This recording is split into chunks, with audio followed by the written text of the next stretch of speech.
Thank you so much for having me here.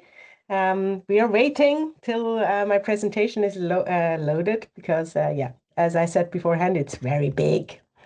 Yeah, thank you so much. I'm a little bit nervous, as you probably will hear, and also I'm not a native English speaker, so that's also part of why I'm nervous. But today I'm talking about my most favorite topic ever on the world, so escape rooms. And every time when I do this, I'm overly excited. So please interrupt me during my talk. If you have questions, write them in the chat or maybe just ask them right away. Feel free to ask or also to tell me to slow down a little bit if I'm getting too much carried away. So yeah, at the moment I'm in Paris, as Brianna already said. I already played an escape room today in the morning. It was a horror one, so my adrenaline is very high. That's also helping me, hopefully, during this presentation. Um, so we already heard this fact, so I will skip over this.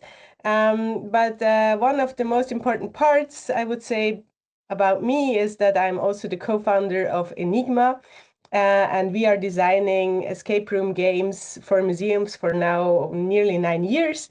We are doing a lot of very physical puzzles in spaces, in exhibitions, in rooms where we normally can't control the crowds.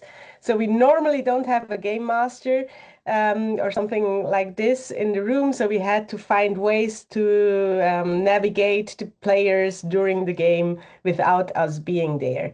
So that's mostly the problem we have with Enigma games. We will come back to that a little bit later. Then we already heard that I studied game design, and I choose the very difficult task to find things out about escape rooms. And I had this. It was a very hard task because I had to do research, of course. Oh no! And to do the research, I had to play a lot of different escape rooms. Yeah, it was very hard life. It still is.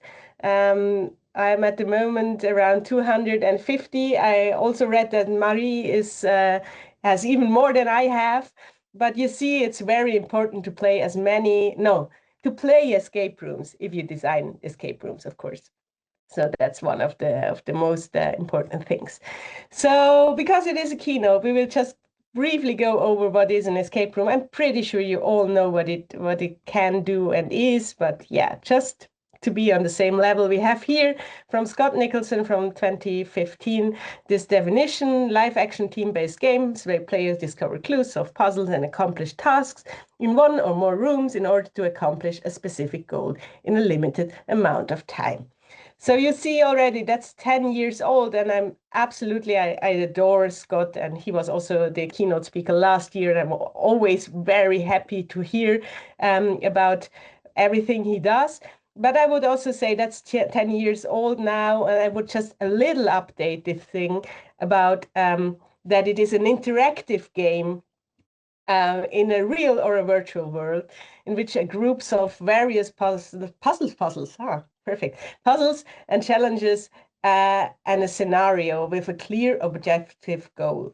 I think that's the thingy of having a goal together that is not, that could be escape, but it doesn't have to be escape, is the most important thing.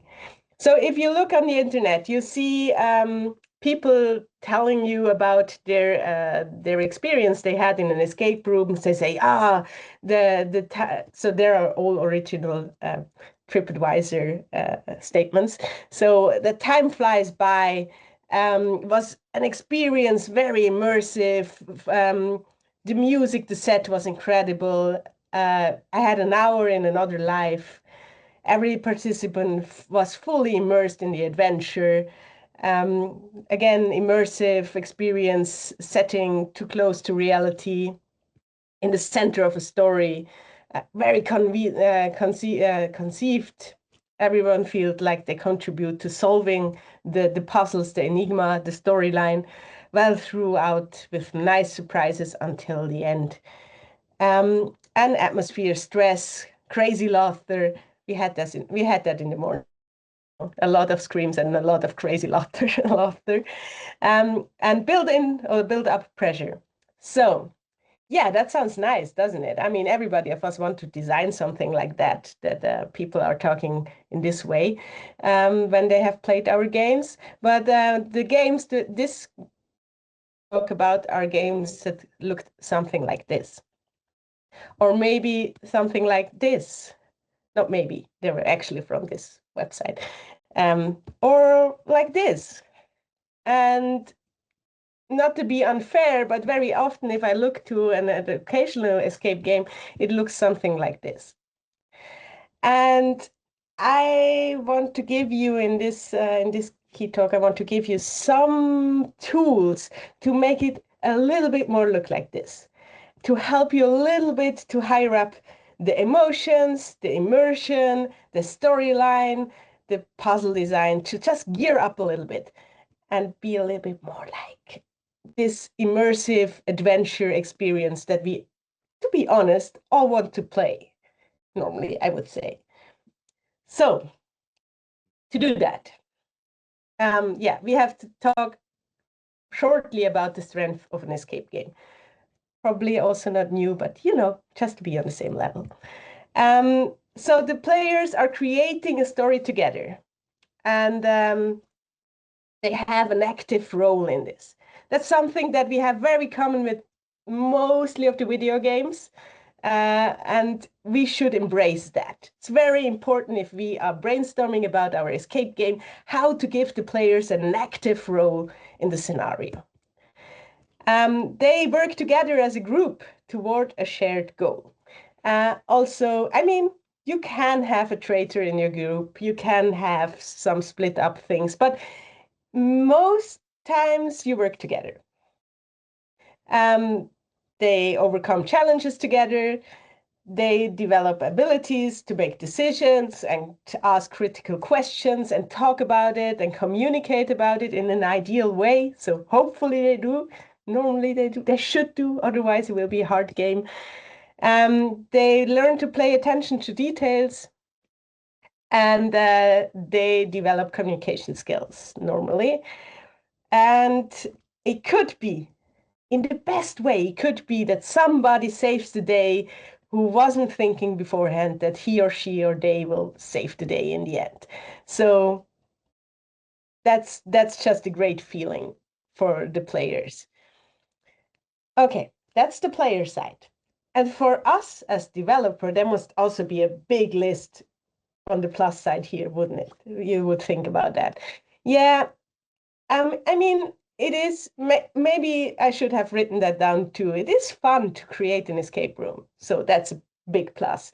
But on the other hand, what we really do during this process is that we learn to sharpen and simplify our core messages that we want to transfer during the educational escape game. That's what we really good after we designed an escape game. We know what we want them to tell, what they should have felt during the game. Good. Back to the educational escape game that we have at the moment. During my thesis, I tried to find out how to make them better. And for that, as I already said, I had to play escape rooms, but because playing escape rooms, I mean, to tell which escape rooms are really good is mostly not very objective. I mean, you're a horror fan or you're not, it's just close by, so it's a good room because you don't have to travel very far, whatever. And so there are a lot of different points why this is a good escape room. But lucky for me, there is a community where I'm also part of, and that's the first big tip. If you go on the Terpica.com, the top escape room project enthusiast choice award. It's very hard to say. That's a community who rates every year the best 100 escape rooms of the world. And as you see here in numbers, if you have played more than 100 escape rooms, you're allowed to vote. If you have played more than 200 escape rooms, you're allowed to nominate. And as you see here on this very impressive numbers, if you take together all the rooms, the players, the voters and nominators have played together, you're 500,000 played games high. So you could say there is a lot of experience there. So that was my database. I took this list and I was like, okay, I will try to play already again, very hard life choices. I tried to play as many of these top nominated games and try to find patterns that we then can use in educational games. So what did I analyze? Or what was the plan to analyze? I tried to analyze, of course, puzzles, because that's the heart and, yeah, the heart of every good escape game. I tried to find out if there are different puzzle types that appears in every room. Do we have puzzle combinations that are very often used? Are there strengths or weaknesses that we could consider then in the design process? I tried to find out in a room. I mean, it's very hard in escape rooms. You have always room. Yeah, but in the game, find out how many rooms do we have? How many transitions do we have? Are these transitions that the players already know will happen beforehand, or are they hidden in the beginning? How do the story develop in the room? So this kind of room features. Then story design, of course. How do they communicate the narrative, the task that we are doing? What's the role of the players? What's the role of the game masters? What kind of stories do they tell? Then do they have effects that we can also use or not use? What did they do to gear up the emotion? And then, of course, gameplay. So I looked at the tension curve, if there are similarities to tension curves that we know from video games. How are the puzzle sequences? Are there patterns that we could use? I did that by writing down after the game directly, writing down the whole game as precisely as possible. And of course, using my teammates to do that. I'm not always playing with the same people, so many of my friends are now very used to transcript the room directly after the game and helping me to write them down. And then I filled them into this Excel sheet that you see here with the puzzle types. So we'll talk about the puzzle types, no worries. About the puzzle types that I have designed, how many steps that we had to do, and all the special thingies that are going on here. You will find them online, but I'm very sorry, there are anonymous, the place. So you can't just read them and be like, now I can solve this room in 15 minutes because I already know all the puzzles. Because the escape room scene is very, they don't like spoilers. Let's put it this way. They hate spoilers. Even if you read reviews, they're always like, yeah, you have to do something and then something else will happen. And you're like, wow, thank you. That helps me a lot to see if this experience is something that I want to play. But yeah, to respect that, all the rooms are anonymous. As you see here, we have this, I mean, at the moment they're even in German, but there is an English translation. But yeah, so also the names of the rooms don't have to do something with the scenario that you play. So it's really like that. Yeah, and I did that for the master thesis 38 times, as you see here, to get some numbers. I didn't stop after the master thesis, so now at the moment it's around 62, I think, rooms that I have analyzed this way. But the numbers here in the talk will be the numbers of the 38, but I can tell you already that there aren't big changes. So I didn't find something very surprising during the last 30 rooms, 25 more rooms. Good.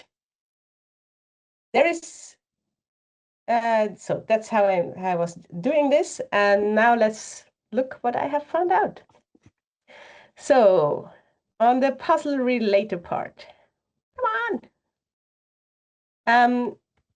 As already spoiled, I defined 19 puzzle types. And I know, I'm very sorry, it's a lot. I tried to break them down, but it was nearly impossible. And I thought in the end, it is better to have some clear, distinctive features that we can look at than just have 5 puzzle types and they're all like just, yeah, don't work very well. So yeah, they used a lot of, surprise, surprise, a lot of puzzle combinations out of this 19 puzzle types. So mostly they're not just one type of puzzle, but a combination of one and another. And during a game of 60 minutes, they normally had 15 puzzle steps. And I think that's already a very good information for us as educational game designers, to have just just one baseline to start. Just a quick side note, I would tell you to keep it a little bit simpler, maybe make 10 or maybe 12 puzzles, because in a flow of a very immersive experience, you probably could do more. You also need time to bring the players in an educational escape room. So I would say, think about 12 puzzles in 60 minutes and you will probably be fine. Then we have room features. So in average day where you had 6 different rooms in one escape game, and also 6 doors, and half of them weren't visible from the beginning.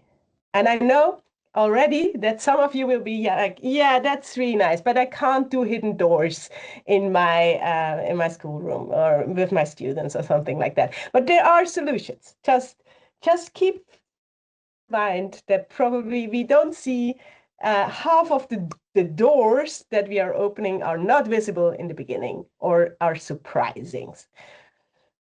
Then we have 29% complete darkness. That's something I would tell you probably not to do in the classroom, not complete darkness at least. We had also nearly 40% of ceilings or walls that were moving. Also something that you probably will tell me that's hard to do, but there are ideas. And then we had special things like in 7 rooms, we had the same door, but the room was different the second time when we entered. So it was the same room, but different. And we had also 5 rooms where the same door didn't lead to the same room after something happened. And I can tell you that's a part that we have now more after I analyzed 25 rooms more. So that's very in the modern escape room era, that's something, these 2 parts are happening a lot more than they happened 4 years ago. And it's very cool if it happens, just telling you. I'm still very excited if it happens. Good. Then story design. Most of them had a game master in a role, also something that you can take and use in your educational escape room. I would say it's very helpful to have a game master that has already a role to settle down the story, to settle down the mood for the players. Of course, we had a lot of story changes, as you see here. So let's say they ask us to be there for a job interview and then didn't think about that, but then it wasn't a job interview in the end. So we had to do something else, of course. I mean, yeah, very obviously, but still it's good to hear that you can promote one part of the story and then just quickly change the storyline during the play. And what you see also here is there was a lot of separation going on so that the group was split up. I'm indifferent with that in an educational setting. It could work, but you shouldn't do that with a single person. That happens sometimes in escape rooms, but I would say in an educational setting, the stress for the person who is alone is very high to fail or whatever. So two persons separation should be fine. All of them have music, obviously, but I would say that not all of the educational escape games have music and sound effects. So please use music and sound effects if you do educational escape games. A lot of them have had fog. Please don't use fog if you do an educational escape game, because that unfortunately doesn't work out. Uh, and 50% of them had smells in the room. And I would say that's also something that's very easy to do to set a scene. Not, of course, not for a computer escape, not for a virtual escape room, but for a physical escape room, it's very cheap to do, and it helps a lot to um, make the immersion rises. Yeah, then it's not a hobby that's very inclusive if you're not an able-bodied person, to be honest. And that's even worse in the very good escape rooms. So nearly all of them had us to crawl or to climb, not really like mountain climbing, but still walking over stuff. And hiding was also a very big topic. I knew some rooms that had have ways to help you if you're not able to climb or crawl, but to be honest, it's not a lot of them. And more than 50% had a video or an audio at the start that helps your game master or you, whoever will lead the game. Nearly all of them had a very direct confirmation if you did the puzzle the right way. So I did something and the light goes on, or sound plays, or something else happened in the room. And that's very good and something we should take also for educational escape game. Could also be the lock opens if you type in the right numbers, of course. That's also confirmation, but yeah. And nearly all of them, only the Swiss ones not, had a team picture in the end. And I think that's also a very good idea you should keep in mind. And really, nearly all of them had an off-game out time. Sorry, that's the gamer speak. And off-game debriefing after the game ends. And that's also, please do that every time if you design and play an educational escape game. That's the moment where people are learning things in this off-game debriefing in the end. All right, let's see a little bit closer what we have about the puzzle types and designs and combinations. Yeah, what you see here is the percentage of you see also the task. We go through I will explain the puzzle types, but what you see here is how they split it up and how often they were used during the 38 games. And you see here this ominous the rest, the rest I have here. And of course, if you look at this, you're like, why did you include these puzzles at all? I mean, obviously they don't use this kind of puzzles. Yeah, if you read what's standing here, that's a thing that very, very often happens in educational escape games.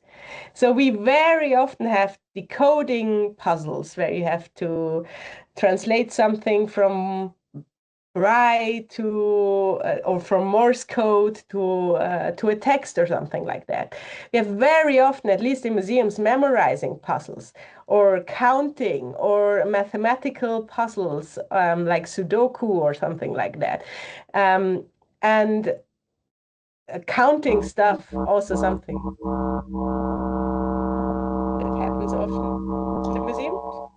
Is that just me? thought you were just going into some puzzle for us, so I got all excited. So Very immersive, whatever it was. Yeah, it sounded after the horror game today. I was like, please tell me if something appears behind me. Yeah, just. Yeah, so that's why I included these puzzles also in my analysis, because they're very important for us. And it's also important to see that they are not very often used in the top escape games. Good. We have here the puzzle types that I will go through very quickly. And I have very videos in between from a German game show from Amazon Prime. They're, of course, in German, but I'm pretty sure you will see what the people are doing and hopefully understand what this puzzle type means. So the first one and the biggest one of all the puzzle types are performing a task. So doing something that you have to do. So they find a toaster and a toast, and they have to toast the bread. Oh, and something happened. Wow. So it was very clear for them.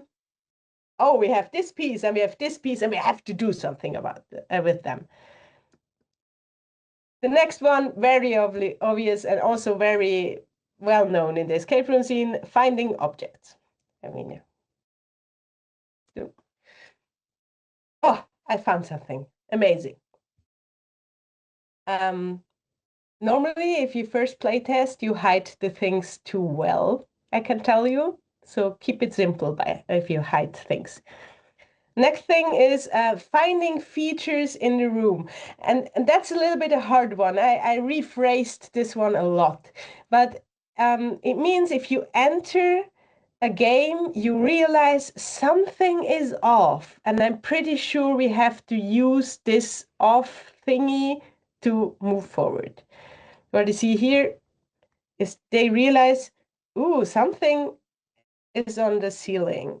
And we probably have to use this something on the ceiling. You will see it later on what they keep that using for, but yeah, still this. Or there are some squares on the ground floor, so probably we have to place pieces in there or something like that. So all these moments of, wait a minute, that doesn't, is that really, that should happen something.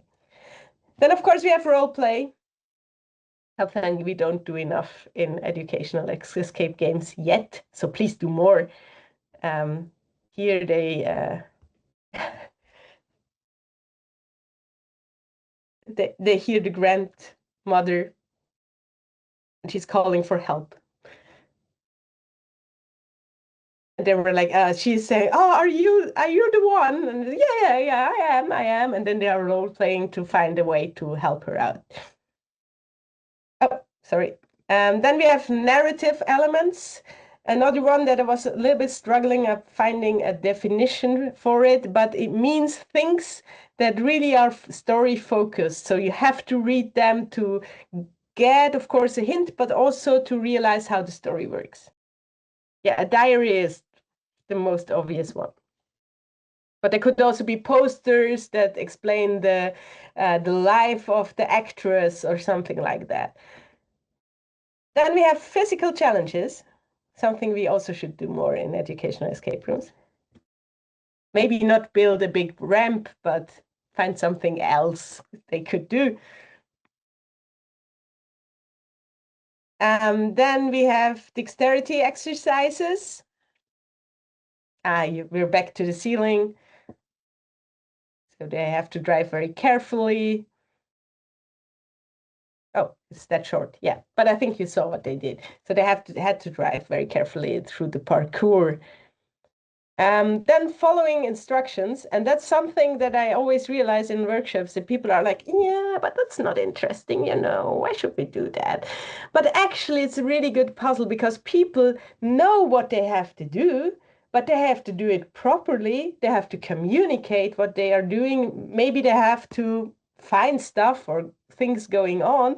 And because they know what they have to do, they feel pretty safe to do it. So if you have tension in your room and you want them to give a moment of reflection and coming back to, okay, I'm fine, the monster is away or the teacher is outside, whatever is your scenario, then give them a following instruction puzzle would help them to calm down and realize and be like centered again. And they're also fun. I mean, following a cooking recipe is also following instructions and it's fun. So just let them do something funny and following instructions. As you see, it's fun. So that is very clear instruction of just calling out this name 3 times and then something happens. And yeah, it did. It was fine. It was not very hard, but still was fun to do. Then we have assembling, build things together. In this case, they had also an instruction going on, but still they had to put on the right things on the hook to have the right weight going on. And then we have assigning. And assigning means that, as you see here on the small pictures, that you give your players a hint that 5 is always green and 1 is always white. And then if you put somewhere green, green, white, white, they will realize, it means 5, 5, 1, 1, something like that. So as you see here, symbols, and they had also colors, and they needed to know which duck they have to place where because of the symbols and the color information they had. And then one important puzzle that I also very love, and I think it's very good for the educational, is a separate communication. It means I have a part of information, Claire has a part of information, obviously not next to me, but somewhere a little bit apart, and Brianna has the other one. And then we had to say, okay, I see here, we need 5 of, I don't know, and Brianna says, oh yeah, I see here, 5 of butterflies, and then it's moving on. So we have to be very clear in our communication. You have to be very observative in what we see. And I think for educational parts, that's great, because then all your players are learning what is the important information, how can I communicate that as efficient as possible, and as clear as possible. What's the information the other person needs? So do that more. It's very simple and it's very good for learning. Yeah, of course, also an example. So she sees in the mirror what he has to do, and she has to tell him how to use the directional lock here, because he can't see, because he had to be scared in the end. But yeah, he had to use the directional lock. And then one other part is using senses. Normally, we all think about smell if we talk about that. Think about allergy if you do that in an educational setting. But it could also be listening or seeing something, or just grabbing it and describe what you grab. Here it is listening. And of course, yeah, scary. Yeah. He had to listen very carefully what the grandma is telling him through the wolf. Excellent. Second page, and no worries, there are, because we are now in the very small list of the very not very often used puzzles, there are no videos now, but I have one special thingy that I want to tell you about, and these are logicals. I'm pretty sure this is the same name in English, but what I mean are this kind of puzzles like, Stefan has a dog and he is sitting next to Iria, and Iria has a cat but not a parrot, blah, blah, blah. And then you have to solve this puzzles that we all know from school and we really didn't like them in school, probably, but they're great for escape room, and especially for educational escape rooms. And for my example here is what you see here is one of my actually one of my first puzzles for the Darwin chess that I did, and they had instruction or a letter from Darwin where he was written down like, I saw all these different birds and they had different beak forms. And I just realized it had the big beak bird was eating all the nuts, but then the one with the smaller was either eating insects or something else. And then they had to turn these wheels in the right combination, and through that, playing that, they learned how beak shapes could also be an interesting sign of evolution. Good. Then we had the other ones, as I already said, mathematical and logical puzzle, recognize anomalies, organize, decoding, counting, and memorizing. And as I said, you don't find them very often. I mean, to be honest, the logicals you find still not very often, but you find. But yeah, the rest is kind of not really often found. Yeah, they are, just let me check the time. They are doing a lot of combinations, as you see here, finding features in the room and finding objects. Oh, fits very well together, of course. Then finding objects and performing a task with the objects that you just found, like we saw in the toaster example. Then role-playing and performing a task. So please, could you help me and hold this while I was doing blah, or selling stuff, or I don't know. Also works very well together.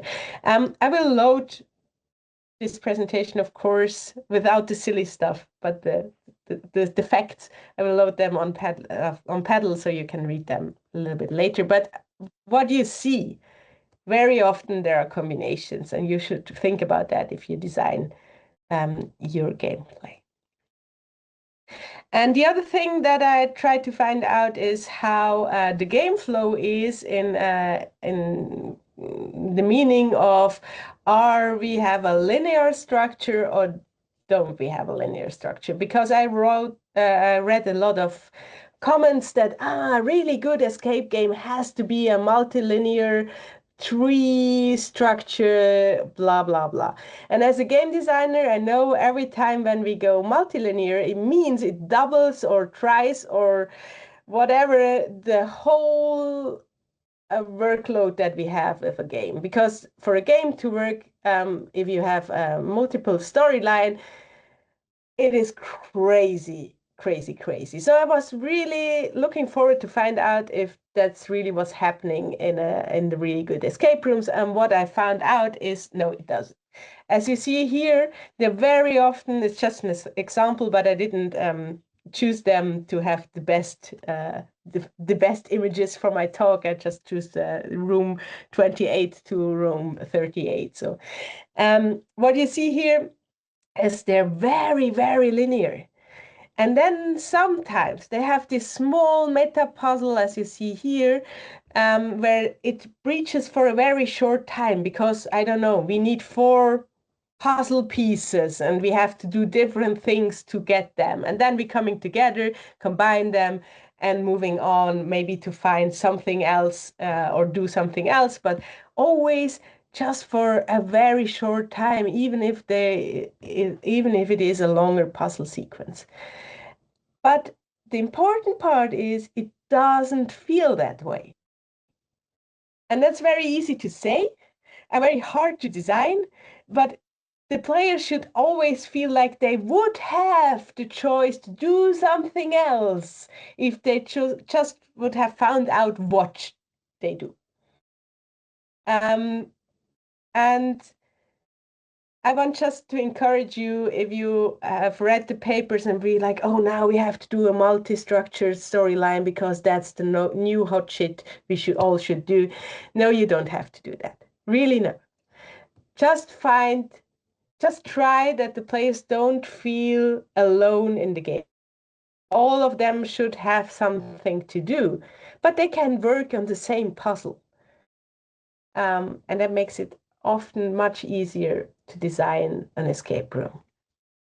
And my most important thing about what I have found out, but already, to be honest, already knew beforehand, is if you think about your players doing your puzzles, the picture you shouldn't have in your head is this one. it's not you against the players. You are creating a great experience for them, and really they should have the best time in their life, and they should find a way to solve your puzzles without feeling dumb. Good. I just move on, but if there are questions, please ask. So we had these room features with the 6 rooms. Oh yeah, I see Emma. It was just a quick question. Sorry, it was just a quick question about the branching. When people were taking different routes, are they taking them just one of those routes, or are different players taking each of the routes, or do they have to complete all of the routes, or is it they will get to the same point whichever route they take? So I only knew from one example that really had different storylines, which are are based on our decisions that we took during the game. All the other ones were just fake key thingies, like, oh yeah, now you can choose the red door or the blue door, but after one room we will be back on the same stage, and that's also totally fine. What I have seen is in the ending, sometimes we really had to make a decision, and this was then really a different ending. But yeah, on the other way, mostly it was just, how would you say, just the illusion of a decision. But that's, to be honest, that's something that always also happens on video games.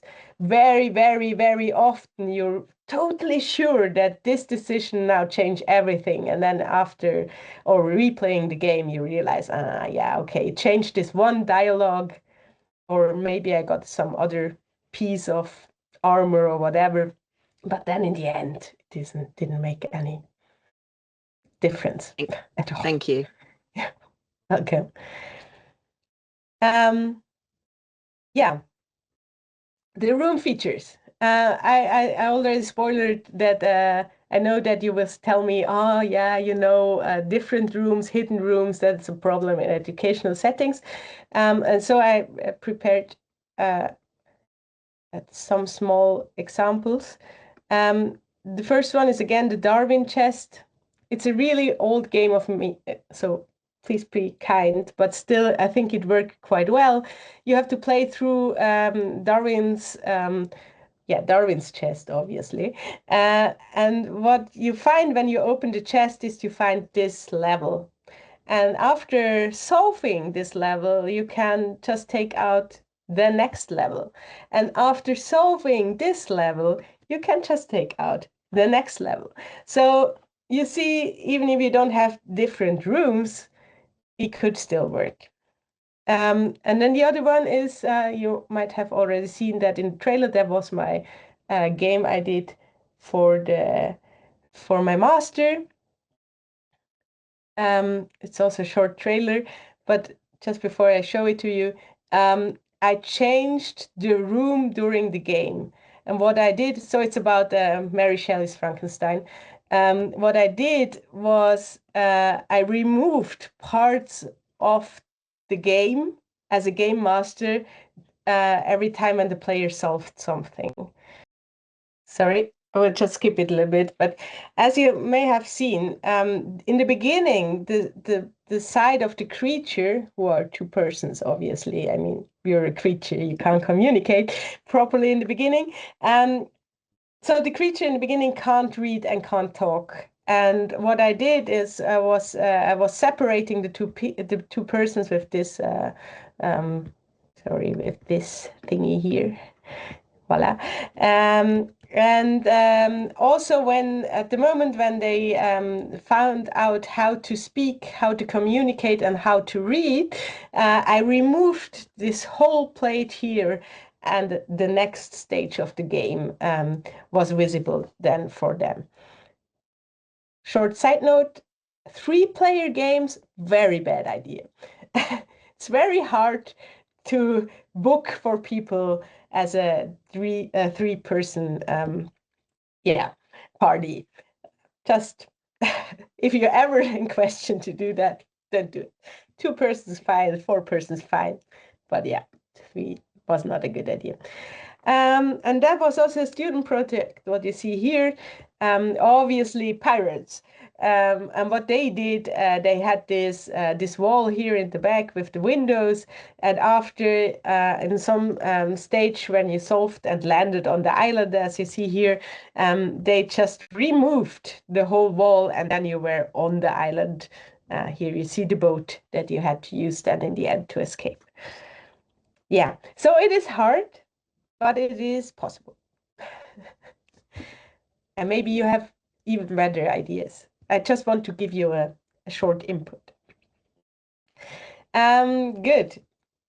Story design, that's a very short one, because I'm pretty sure all of you are good storytellers. And I think that's the thingy that educational escape rooms really are good.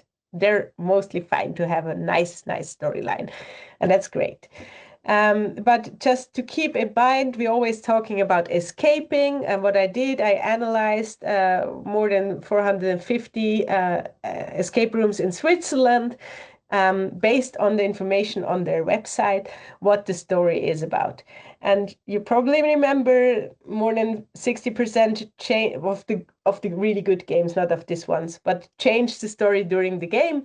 But still, to see here, escape from a scenario is still very high, but recovering an object or prevent a catastrophe or performing a task, investigate something that happened, or even a burglary were also very high in the scenario decisions, just to keep you inspired to go on and let the escape from a scenario part just leave it behind you. It's nice, it's kind of fun, but still there are so many more very interesting ideas out there.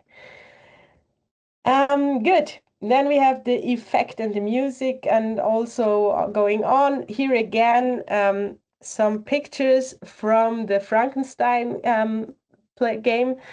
So that's how it looked when in Germany or in Switzerland we say Putzlicht, so the working lights are on, and that's how it looks during the game.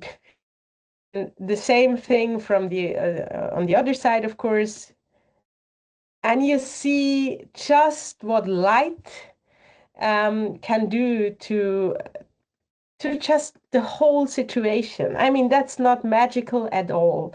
And then you have this, and you're like, okay, what's going on? Oh, that's mysterious.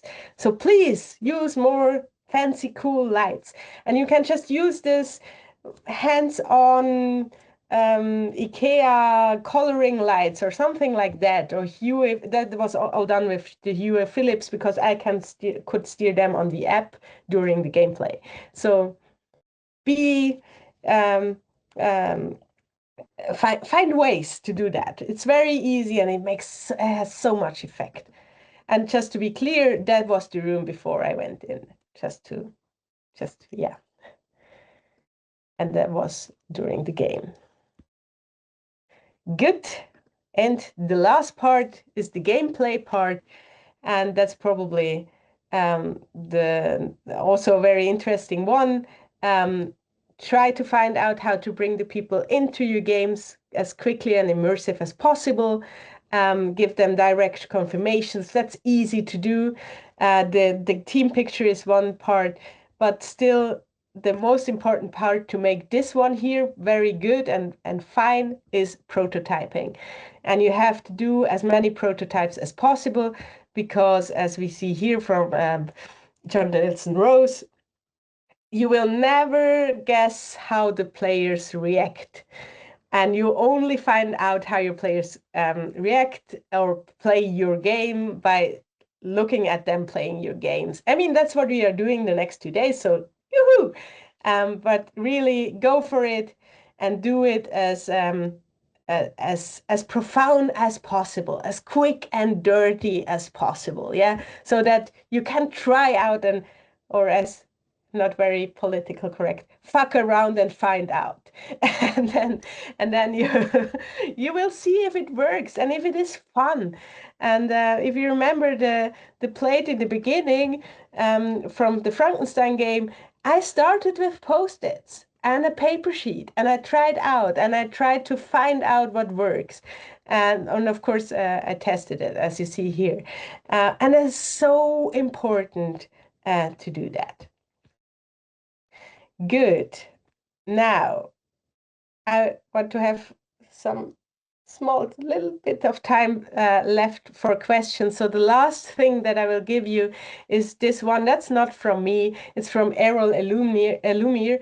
He is also very well known in the escape room industry. He's also hosting the Turpica voting every year. And he defined this so actually there are 13 rules, because the last one is bring popcorn, because popcorn makes every escape room great. I left that out. I mean, you can do that. That's great. But I mean, in an educational setting, it probably could be a problem. But still, I will leave also the link in the paddle in the end. But very important, your puzzles should be fair. You're on the player's side. Remember the ha-ha in the beginning. Don't let them guess. If they find out what's right, then they should know that it is right. It should only have one answer, and that's very hard. You only find that out if you let them test your game, because you will be surprised how many answers they will find that also fit your description. The best would be if they have a self-validating answer. So the players know that they are right if they are right. Remember the beginning puzzles that we had in the room. We all did know, oh yeah, that's probably the answer, because now I can read the text properly. So yay.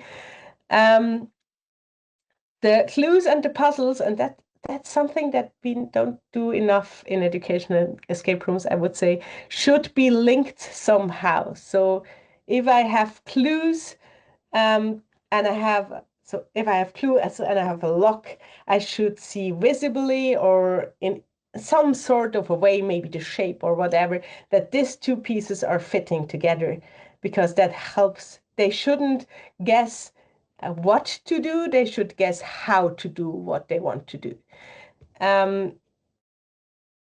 It would be perfect if it is, woohoo, aha, that's the way we should solve this puzzle. 5 minutes is a good thing during a test run to find out if your puzzle is too long and too complicated. I'm totally on this. 5 minutes are a great base rule to have. If you do tedious work for your players, please find a way not to let them repeat it over and overly if they do it wrong. They will destroy your puzzle pieces, so you should have spares or find ways to make them undestroyable. They should have feedback. We already had that. They should have a consistency. So if the square is always blue, please don't change that during your game. At least not if it not has a very story impact to do that. And they will be too hard in the beginning. Even my puzzles are too hard in the beginning.